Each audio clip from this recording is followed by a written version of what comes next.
Dans le petit village de Saint-Martin, niché au cœur des collines verdoyantes, vivait une jeune fille de 12 ans nommée Amélie. Elle adorait explorer les vieilles ruines du château qui dominaient le village depuis des siècles. Ce château avait été le théâtre d'une bataille historique importante, mais personne ne se souvenait exactement de ce qui s'était passé ce jour-là, il y a plus de 300 ans. Un mercredi après-midi, alors qu'Amélie se promenait dans la bibliothèque du village avec son meilleur ami Lucas, elle découvrit un livre ancien couvert de poussière. Le titre était à peine lisible, « Les chroniques oubliées de Saint-Martin ». En l'ouvrant délicatement, une vieille carte tomba de ses pages jaunies. La carte représentait le château et ses environs, mais quelque chose d'étrange attira l'attention d'Amélie. Il y avait des symboles mystérieux tracés autour d'une tour particulière du château, celle que tout le monde appelait la tour de l'oubli. « Regarde, Lucas, ces symboles ressemblent à des indices » murmura Amélie, les yeux brillants d'excitation. Lucas, qui portait toujours ses lunettes rondes et son écharpe bleue préférée, se pencha pour mieux voir. « On dirait une sorte de code » répondit-il en ajustant ses lunettes. Les deux amis décidèrent de garder leur découverte secrète et de mener leur propre enquête. Le lendemain, équipés de lampes torches, d'un carnet et de la mystérieuse carte, Amélie et Lucas se dirigèrent vers le château. En chemin, ils rencontrèrent Madame Dubois, la vieille gardienne du musée local, qui promenait son chien. « Où allez-vous comme ça, les enfants » demanda-t-elle avec curiosité. Amélie hésita un instant, puis décida de lui montrer la carte. Les yeux de Madame Dubois s'agrandirent de surprise. « Cette carte, je l'ai vue une fois dans ma jeunesse. Mon grand-père racontait qu'elle menait à un secret qui changerait tout ce que nous savons sur la bataille. » Intriguée, Madame Dubois décida de les accompagner. Ensemble, ils gravirent le sentier escarpé jusqu'au château. Les murs de pierre grise se dressaient majestueusement devant eux, couverts de lierre et de mousse. Ils se dirigèrent vers la tour de l'oubli, guidés par les symboles de la carte. À l'intérieur de la tour, l'air était frais et humide. Des rayons de soleil perçaient à travers les fissures des murs, créant des motifs lumineux sur le sol poussiéreux. Lucas remarqua quelque chose d'étrange. « Regardez ces pierres, elles ne sont pas alignées comme les autres. » En effet, 3 pierres formaient un triangle parfait sur le mur opposé.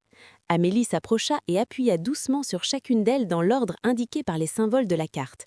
Un grondement sourd se fit entendre et une section du mur pivota lentement, révélant un passage secret.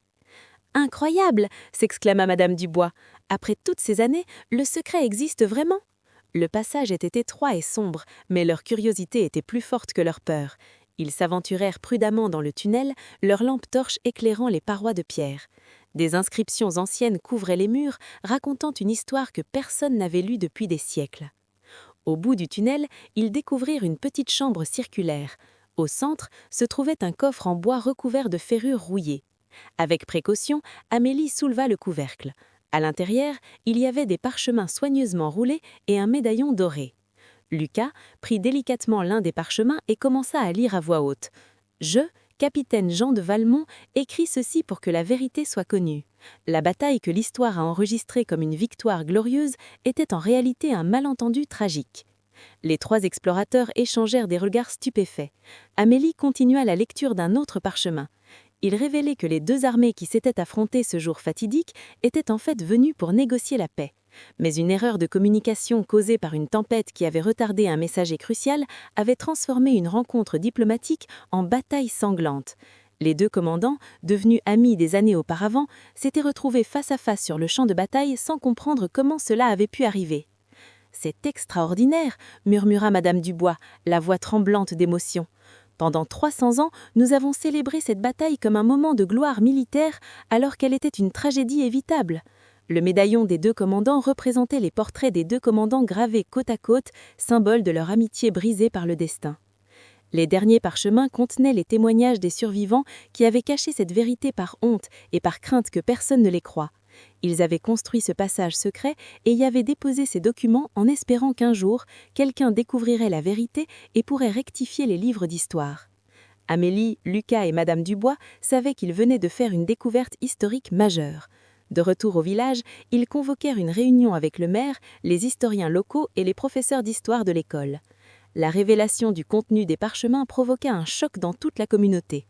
Des experts furent appelés pour authentifier les documents et après des semaines d'analyse minutieuse, ils confirmèrent que les parchemins étaient authentiques. Cette découverte changea complètement la façon dont l'histoire de la bataille était enseignée. Un nouveau musée fut construit près du château pour exposer les documents et raconter la vraie histoire de la bataille.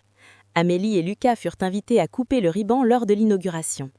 Le musée présentait non seulement les événements de la bataille, mais également une importante leçon sur l'importance de la communication et les dangers des malentendus.